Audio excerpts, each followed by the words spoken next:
Kako si se provela? Pa, toliko lepo da mnogo mi je drago da vas pitam. Šala na stranu, pa fenomenalno. Mislim, išla sam na odmor, pre toga sam uradila 3 spota za 3 nove pesme, bila sam jako vredna i mislim da sam zaslužila taj odmor. Jeste mu uvali Egipćani? Znaš šta, oni su jako šašavi, jako karizmatični i oni su uvek u fazonu hello my friend. Znaš kako su me zvali u Egiptu? Hello 5 star, something to drink, hello 5 star. Oni su tamo čuli, ne znam kako, pošto tamo ima mnogo Srba, sad svi imate tamo, da sam ja pevačica i to je bilo ludilo svaki dan na plažu. Ti si pevala? Jeste pevala. Habibi, amurila je. Ma mislim, bio neki konkretan, ali nemoj sad i te, daj neki konkretan je li bio? Udvarač konkretan. Šejk. Šeki, da ti je lako. Nije. Kako nije? Nije. Znaš šta, ali naučili su malo srpski kako si lepa, ti sestra moja. A jesu li nudili neki kamion? Znaš šta, ove godine nisu, ali pošto ovo je moj treći put da idem za Egipat. Prvi put kad sam išla za Egipat pre 10 godina, tad sam bila sa Radetom Kovačevićem i mi smo zajedno išli na taj odmor i sećam se da su mu nudili 12 kamila za mene. Mi smo bili u šoku. Bobana radi loš pijano. Prvi put smo se susreli sa tim i kao to je kod njih normalno. I sve kao radi bio fazonu no, onda pitao do you have sister? Za sestru 20 kamila. Ali samo s muškarcima znači daju kad ideš, samo kad ideš ne daju. Pa znaš šta, oni su, kažem, jako šašavi i kad šetaš što onako vole da dobacuju heju, beauty, ks i tako to radi, znaš. Milice, jel bi volila da se zaljubiš ovog leta? Pa leto preko se već. Tek je počelo. Onda jesen. Ovo je prošlo. Pa znaš šta, ja bih uvek volila da se zaljubim, pošto su najlepši osjećaj na svetu, ali mislim čekam. Šta čekaš? Koga?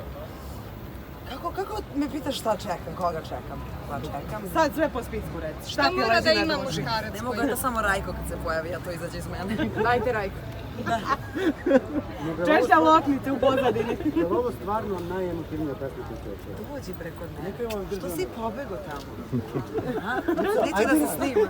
Nisu nego, kažem, je li ovo stvarno najemotivnija pesma koju si onako najviše emocije dala? Jeste, ali zaista jeste. Pesma je toliko bila teška da sam ja pevala jedno 3 sata u studiju. Pesma je zapravo španska je melodija, tekst je radila Jelena Trifunović. I kad sam ja čula kako je to španska pevačica otpevala, ja sam bila fazonu, doći li ovo moći, pošto oni imaju specifičan taj izraz u pevanju.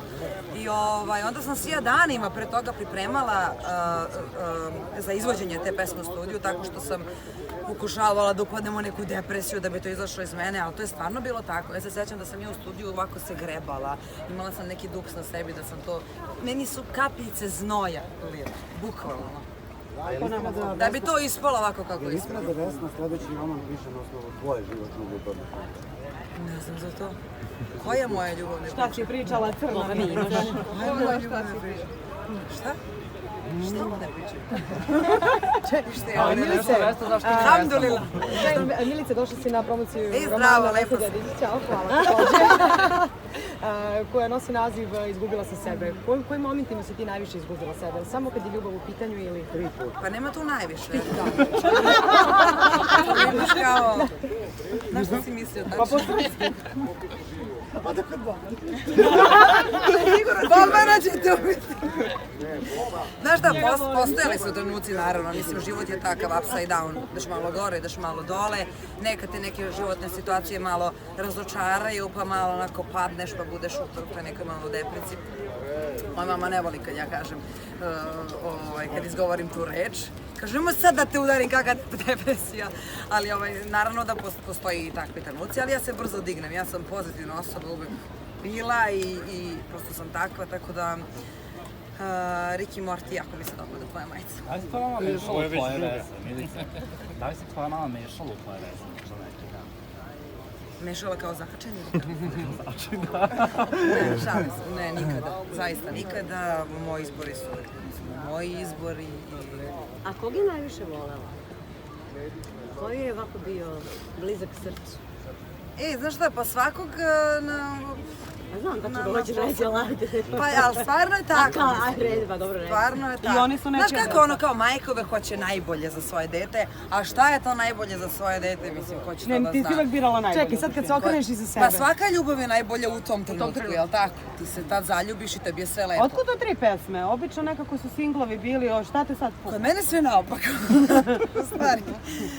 Nekad me Bobana i moj tim, oni me teraju nekad bukvalno motkom da izbacim neku pesmu, pošto znaju da imam po 20 pesama u fioci. A ja sam jedna lenja osoba, ja sam to rekla mnogo puta. A sad mi se tako zadesilo, kao, hoćemo da izbacimo nešto, ne radi se, ajde izbacimo Proći ćeš me ti. Proći ćeš me ti, super prošla balada. Onda Vesna Dedić, snimamo spot za koji dan, ja kažem, mnogo brzo, nema veze, idemo dalje. Izbacili, izgubila sam sebe, wow. DJ Šone zove, trebalo bi sad da se izbaci ova brza pesma, leto je, vamo tamo, kažem, idemo album ima da napravimo. Milice, kako si se provjela sinoć na Brejanu i Sašinoj proslavi? Jao, bilo je super, s tem što sam bila onako malo nervozna jer mi je Žika javio u 4 popodne da je proslava u 7. I kaže, Žiko, ne znam, došla sam moram da se ofarbam, moram da se sredim. Naravno u Žikinom fazonu, Roki, ti ne moraš da se sređeš, ti si uvek lepa. Tako da sam ja tamo stigla negde oko 9:30 i svi su sedeli i onda sam naravno, ko je ustao prvi? Ja da igram, ja da pevam i žurka je počela. I onda sam uzela mikrofon, onda je skočila i Brena, ja sam rekla tišina, gazdarica je ustala. Ne, stvarno je bilo super. A koliko je taj... Evo bio je i Žile znam. Dobro, pošto su Brena... Ja vidim ovdje gleda ovako.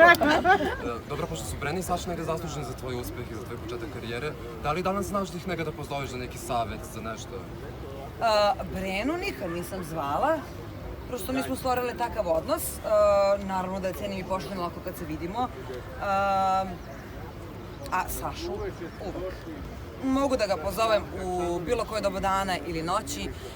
Ja sam jednom i izjavila da Saši treba dići spomenik, bukvalno, jer je on takav profesionalac, ali pored toga što je takav profesionalac, on se prema svima nama koji smo se takmičili u Zvezdama Granda i koji smo i bili pod tim ugovorom i koji više nismo pod ugovorom, se postavio kao član porodice, kao tata, bukvalno. Tako da, Mico, jel ste gladni, deco, jel vam treba nešto? Ja kad sam se takmičila, kad sam dolazila sa mamom iz Kruševca, uvek je pitao jel imate za prevoz, jel imate gde da spavate, tako da za tog čoveka nikad ružu reč nemam da kažem. Ali imao da te kritikuje i šta je govorio kada te... Jel ti iskreno kažu, recimo, ova pesma ti nije dobra? Rekao mi je jednom, za sve je uzalud, da ta pesma ništa ne valja. Kad ono... Kažem, direktore, ali ja želim ovo da izbacim, ja ću je izbaciti, jer ja znam da je hit. Ja uvek kad biram pesme, ja tu negdje u stomaku, nekako to je nešto, mislim, neka viša sila. Osjećam da je hit. I sećam se da ga sam izbacila i završilo se snimanje, tad je bila Grand Parada, našao, ne mogu da se setim. Silazim Sabine i on kaže, pogrešio sam. Mico, pogrešio sam, ovo jeste hit.